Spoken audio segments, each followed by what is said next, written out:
Let's journey back together, way back to a time of legends, to witness the very moment an epic was conceived. This is the story of how the Ramayana came to be. You see, a long time ago, a kind of quiet shadow was starting to fall over the world. A gentle confusion began to settle in people's hearts, clouding their judgment and kind of dimming their inner light. On Earth, people were slowly, almost without even noticing it, starting to forget the difference between Dharma, which is the path of righteousness, and Adharma, the path of unrighteousness. And so, naturally, questions started to bubble up in the hearts of humankind. Questions like, what is truly right? What is really wrong? In a world that felt like it was growing darker, what was the correct path to follow? It was right at this moment, when it was needed most, that a story was born. And this wasn't just any story, you see. It was destined to become a timeless guide, almost like a map for living a life filled with purpose and truth.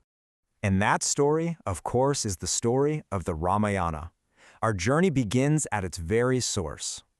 Picture this. Deep inside a dense forest, there's a peaceful hermitage, an ashram just filled with tranquility. The air here is filled with the gentle sounds of nature, a flowing river, the songs of birds.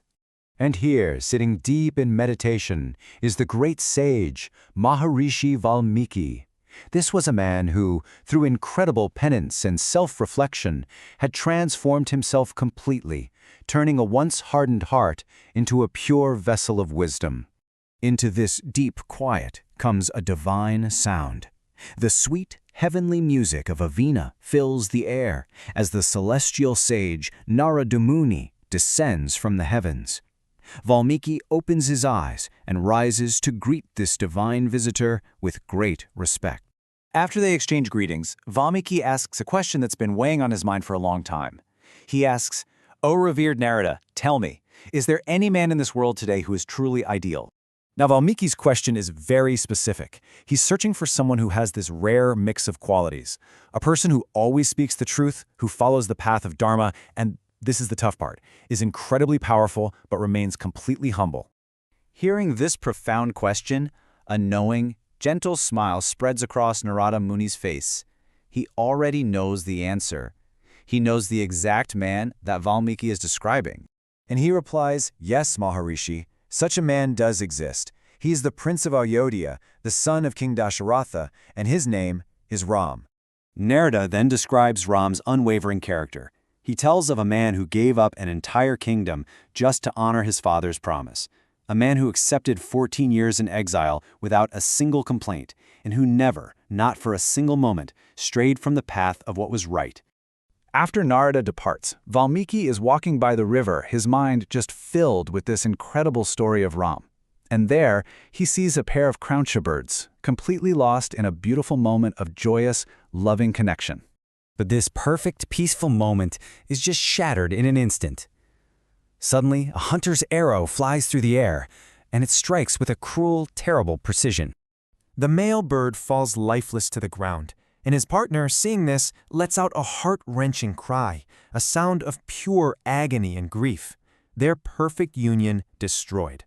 Witnessing this senseless act of cruelty and the profound sorrow that followed, Valmiki's heart is just overwhelmed.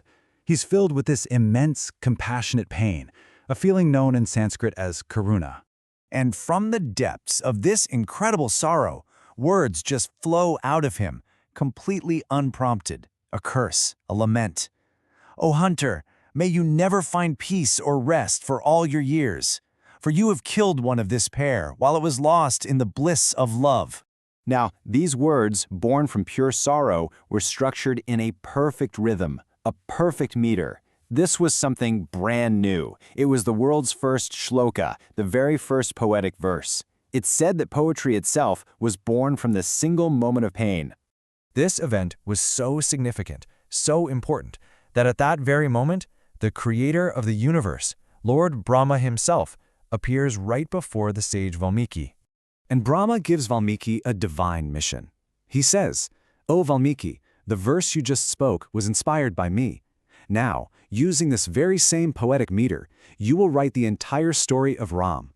This epic will be a guide for all of humanity, showing them the right path for ages and ages to come."